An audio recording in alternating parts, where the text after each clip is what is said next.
All right, let's start off by getting a review on what happened overnight while you were sleeping. It rained, and unless you were up at just the right time, you would have missed it. It didn't rain for long. This was a really well-organized cold front that moved across the entire Bay Area and dropped a quick, short amount of rain and then left. So we picked up about 1/1600ths of an inch of rain in Santa Rosa. But I wanted to include San Jose and Fremont in the review because it's nice to see that this weak little band, it was a weak little cold front, was actually able to hold together and bring rain down into the South Bay. So San Jose and Fremont, we got measurable rain out of it. That's always nice to see. Now, we could get a little more. If you look at high-def Doppler, you can see there are a few showers, the stragglers just kind of hanging on up in the North Bay, but they're falling apart as they move south, and there's still a little bit of light snow falling over in the Sierra.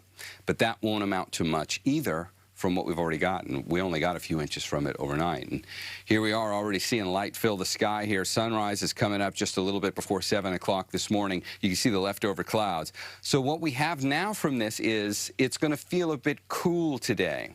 Not because of what the thermometer's saying, at least not in the morning anyway. These numbers in the low and mid 40s are actually relatively warm for what you're used to if you're up early on a Saturday morning. Typically, we'll see numbers down into the mid 30s. This time of day. But all the clouds allowed the temperatures to stay up into the mid and upper 40s for morning lows. What's going to make it feel cold is the wind. So the current wind speeds sustained in the teens aren't all that bad. It's the occasional gust. Watch how the screen gets a lot brighter when you look at how the winds will pick up. Anywhere that's shaded here in these bands of red, that's where we can see gusts up into the mid 20s at times. That's enough to start bringing in a wind chill. And on the future cast, it stays that way pretty much all the way through late morning until we get into about late afternoon. And then, you know, by 3 o'clock, 4 o'clock in the afternoon, the winds should get a little bit better, and it'll feel a bit better when we hit these daytime highs. Low 60s for daytime highs today will come in pretty much right where they should be for this time of year. That's all in all, those two things, sunshine and daytime highs in the low to mid 60s make for a nice day. Now, over the next 7 days, we're going to get noticeably warmer from here. If it's low 60s today, take a look at Tuesday. We're going to top out at 72 for the daytime high. So we're going to go up 10 degrees from what today's numbers are.